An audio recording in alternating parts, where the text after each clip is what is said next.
नमस्कार लेखक मित्रमैत्रिणींनो, मी ऑथर संगीता देवकर माझ्या या यूट्यूब चॅनलमध्ये तुम्हा सर्वांचे स्वागत करते।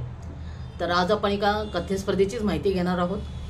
तर बऱ्याच लेखिका मैत्रिणींना या स्पर्धेबद्दल माहिती असेलही, कारण फेसबुकवरील एका ग्रुपने ही कथा मे महिन्यामध्ये जाहीर केली होती।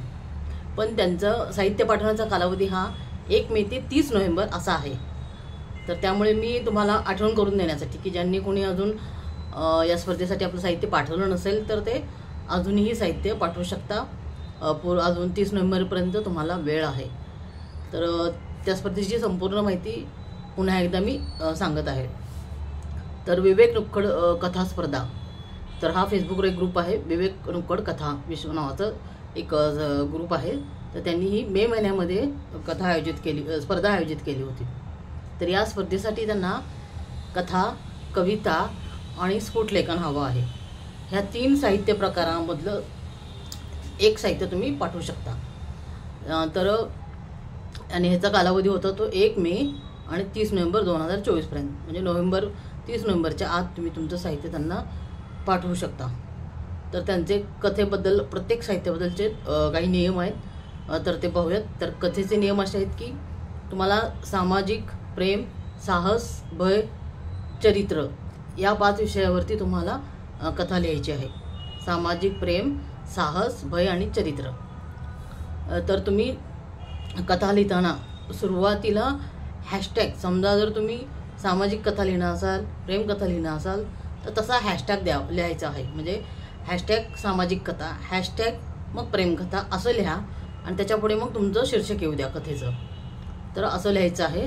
आणि कथेसाठी शब्दसंख्या ही 1000 ते 1500 आणि शब्दसंख्यासुद्धा लिहायची आहे। ते 1000 ते 1500 म्हणजे 1000 पर्यंत चालेल आणि 1500च्या आतमध्ये इतकी शब्दसंख्या असणारी कथा त्यांना हवी आहे। तर एकच कथा पाठवायची आहे आणि ती पण स्वलिखित आणि याआधी कुठेही प्रकाशित झालेली नसावी। तर शब्दसंख्या लिहायची आणि कथेखाली आपलं नाव लिहायचं आणि आपला मोबाईल नंबर। आणि कथा समजा काही जण कथा लिहितात कागदावरती आणि त्याचा फोटो टाकतात, तर तसं हस्तलिखित कथेच्या फोटोचं ते हस्तलिखित फोटो तसा पाठवायचा नाही आहे। त्यांच्या ग्रुपवर जाऊन तिथे डायरेक्ट कथा पोस्ट करायची, जे काही साहित्य आहे ते त्यांच्या ग्रुपवर जाऊन पोस्ट करायचे आहे। त्या ग्रुपची लिंकसुद्धा मी खाली डिस्क्रिप्शनमध्ये देते। आणि कुठल्या इतर ग्रुपवर तुम्ही कथा लिहिली आहे आणि त्याची लिंक तुम्ही तिथे पेस्ट कराल तर तेही चालणार नाही आहे। त्यामुळे त्यांच्या ग्रुपवर जाऊन तुम्हाला तुमचं साहित्य तिथं पोस्ट करायचं आहे। तर हे कथेबद्दलचे नियम आहेत की 1000 ते 1500 शब्दामध्ये आणि त्यांनी दिलेल्या विषयावरती कथा तुम्हाला लिहायची आहे। म्हणजे सामाजिक, प्रेम, साहस, भय आणि चरित्रकथा ह्या 5 विषयापैकी एका विषयावरती तुम्हाला कथा लिहायची आहे। आता दुसरा विषय तो म्हणजे साहित्य प्रकार कविता। तर कवितेचा नियम असे आहेत की विषयाला बंधन नाही आहे। कविता तुम्ही कोणत्याही विषयावर, तुमच्या आवडीच्या विषयावर तुम्ही कविता लिहू शकता, ती पण स्वलिखित आणि इतर कुठेही या अगोदर प्रकाशित झालेली नसावी असा त्यांचा नियम आहे। आणि कवितेसाठी शब्दसंख्येचं बंधन नाही आहे आणि एकच कविता पोस्ट करायचे, त्यांच्या ग्रुपवरती जाऊन पोस्ट करायचे। कवितेला शीर्षक द्यायचं आहे आणि शेवटी तुमचं नाव लिहायचं आहे। तर जेव्हा अशा वेळेस की जिथे शब्दसंख्येला बंधन नसतं, अशा वेळेस तुम्हाला प्रश्न पडत असेल की नेमकी मग कविता किती शब्दांमध्ये लिहायची किंवा किती ओळींमध्ये लिहायची, तर अशा वेळेस कवितेचे किमान 4 कडवी होतील। 4 ओळीचं एक कडवं धरलं तर अशा 4 कडव्यांमध्ये कमीत कमी 4 कडव्यांमध्ये कविता लिहा किंवा 4 पेक्षा जास्त लिहिलं तर ती अजूनच छान होते। तर अगदीच तुम्ही 4 ओळींचं एक कडवं असं 2 कडवे लिहिलं तर ती कविता स्पर्धेसाठी ग्राह्य धरली जात नाही। तर शक्यतो 4 कडव्यांची कविता, मोठी कविता लिहिण्याचा प्रयत्न करा। आजच्या अनेक घडामोडी आहेत, आजच्या ज्या नुकत्याच ताज्या घडामोडी आहेत त्याच्यावरती कविता करा आणि मोठी कविता लिहिण्याचा प्रयत्न करा। आता तिसरा साहित्य प्रकार आहे तो म्हणजे स्फुट लेखन। आता स्फुट लेखन ह्या विषयाला यांनी शब्दसंख्या दिलेली आहे ती आहे 300 ते 400। तर विषय कोणताही चालेल आहे त्यांना। स्फुट लेखनासाठी विषयाचं बंधन नाही आहे आणि शब्दसंख्या आहे 300 ते 400, म्हणजे कमीत कमी 300 शब्दापर्यंत आणि जास्तीत जास्त 400 शब्द. 400 शब्दाच्या पुढे त्यांना चालणार नाही आहे. 400 शब्दाच्या आतच तुम्हाला स्फुटलेखन लिहायचं आहे. तर हे स्फुटलेखनसुद्धा एका सदस्याने एकच लेखन पाठवायचं आहे.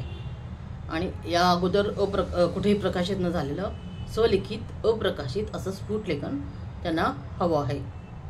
आणि आता तिन्ही या साहित्य प्रकारासाठी त्यांनी आकर्षक असे बक्षिसं ठेवलेले आहेत. आणि प्रत्येक साहित्यातून 3 क्रमांक ते निवडणार आहेत. आणि जर समजा या स्पर्धेला प्रतिसाद जास्त आला तर जास्त विजेते ते काढणार आहेत. आणि या कथा स्पर्धेचा निकाल हा डिसेंबरमध्ये लगेचच लागणार आहे. आणि यामध्ये परीक्षकांचा निर्णय हा अंतिम असेल. आणि हे सगळं साहित्य प्रकार म्हणजे कथा, कविता आणि स्फुटलेखन हे तुम्हाला विवेक नुक्कड ग्रुपवर पोस्ट करायचं आहे. तर त्याची लिंक जी आहे तर ते मी डिस्क्रिप्शनमध्ये देते. तर तुम्ही त्या ग्रुपवर जाऊन तुमचं साहित्य तिथे पोस्ट करू शकता. आता स्फुटलेखन असेल किंवा अजून चरित्र कथा, जसं त्यांनी मागितलं की चरित्रकथा किंवा सामाजिक कथा, हे जे सगळे प्रकार आहेत हे आपल्या फेसबुक आपला माझ्यातली मी हा जो माझा ग्रुप आहे त्या ग्रुपतर्फे आपण अगोदर कार्यशाळा ज्या घेतल्या, लेखन कार्यशाळा, तर त्या कार्यशाळेमध्ये आपण या सगळ्या साहित्य प्रकाराचा अभ्यास केलेला आहे. त्यामुळे ज्यांनी ही कार्यशाळा केलेली आहे त्यांना हे प्रकार लिहायला व्यवस्थित जमणार आहेत. आणि शब्दसंख्या कशी वाढवायची, कशा पद्धतीने लिहायचं, स्फुटलेखन म्हणजे काय, हे सगळं आपण त्या लेखन कार्यशाळेमध्ये आपण अभ्यास केलेला आहे. त्याबद्दलचं अचूक मार्गदर्शन मी तुम्हाला दिलेलं आहे. त्यामुळे ज्यांनी या अगोदर आपल्या 3 कार्यशाळा झाल्यात, त्या कार्यशाळा ज्यांनी केलेल्या आहेत त्यांना स्फुटलेखन म्हणजे काय माहिती आहे, ते कशा पद्धतीने लिहिलं जातं हे माहिती आहे. आणि मैत्रिणींनो, तुम्ही ज्यांनी कार्यशाळा केली आहे या अगोदर त्यांनी नक्कीच तुम्ही तुमचे आपले मी दिलेले पॉईंट्स तुम्ही लिहून घेतले असतील. तर ते पुन्हा एकदा त्या पॉईंट्सचा अभ्यास करा. बघा आपण की कशा पद्धतीने आपण तो अभ्यास केलेला आहे. मागच्या 2 महिन्यामध्ये आपल्या लेखन कार्यशाळा झाल्यात. तर ते पॉईंट्स जे मी मुद्दे दिले होते ते तुम्ही परत एकदा अभ्यास करा त्याचा. आणि त्या पद्धतीनं उत्तम प्रतीचं असं स्फुटलेखन तुम्ही लिहू शकता. एक वेगळा प्रकार, कथा कविता तर कोणीही लिहू शकतो नॉर्मल, पण स्फुटलेखन हा वेगळा आहे साहित्य प्रकार. त्यामुळे तुम्ही ज्यांनी कार्यशाळा केली त्यांनी स्फुटलेखन लिहिण्याचा प्रयत्न करा असं मी सांगेन. कारण काय, जेव्हा स्पर्धेसाठी वेगळं काहीतरी साहित्य येतं, वेगळ्या प्रकारचं येतं, तेव्हा परीक्षकांना पण ते आवडतं. बाबा सगळ्यांसारखं कॉमन न लिहिता वेगळं काहीतरी लिहिलेलं आहे.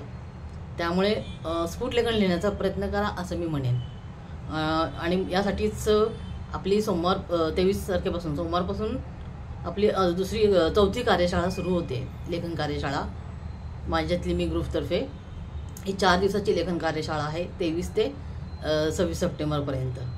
तर ज्यांना या कार्यशाळेमध्ये जॉईन व्हायचं आहे त्यांच्यासाठी उद्याचा एक दिवस आहे.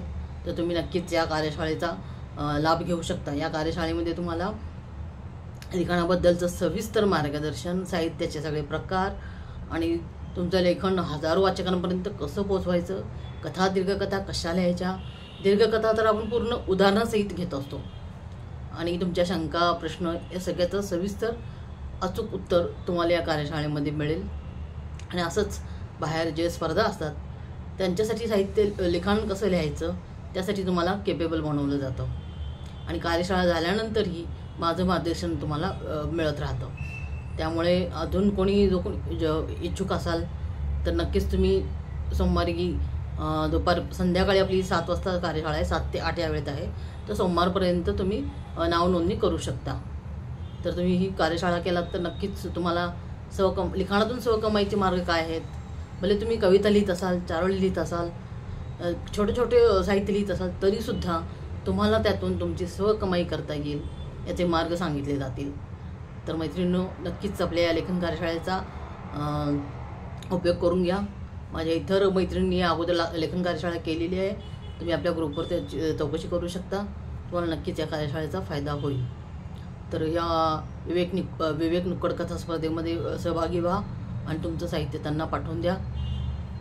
त्यांच्या ग्रुपची लिंक आहे मी डिस्क्रिप्शनमध्ये देते. डायरेक्ट त्या ग्रुपवर जाऊन तुम्ही साहित्य पोस्ट करू शकता. तर अशाच नवीन माहितीसह पुन्हा एकदा भेटूया. तोपर्यंत धन्यवाद.